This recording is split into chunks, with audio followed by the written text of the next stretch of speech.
Kim Chu namigay ng pera, Paolo Avellino kaagad hinanap ng mga fans sa Chinese New Year celebration nila Kim Chu.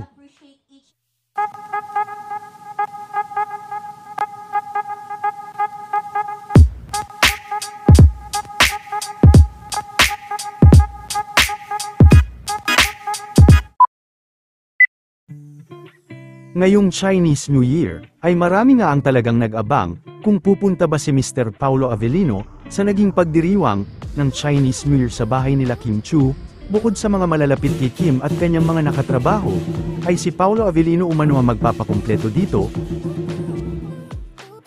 Sa mga lumabas na mga video na ibinahagi ng mga kasama nito, ay hindi nga makikita si Paolo Avellino. Ayon sa ilan mga fans ay tila nahiya umano itong dumalo dahil busy din si Kim sa pag-aasikaso sa ibang mga guest. Super saya naman ang kanilang naging celebration.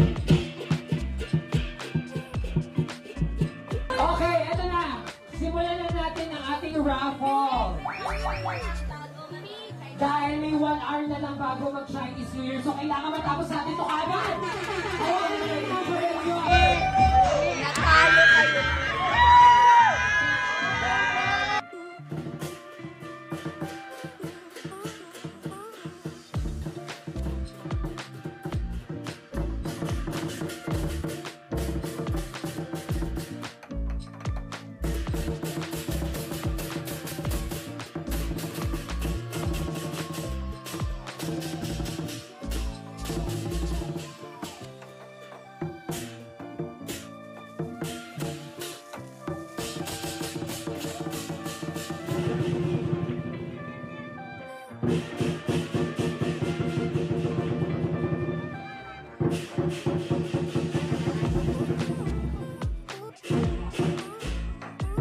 Sa lahat ng naki-celebrate ng Chinese New Year, I appreciate each and every one of you. May the good Lord and the Buddha bless us this Chinese New Year.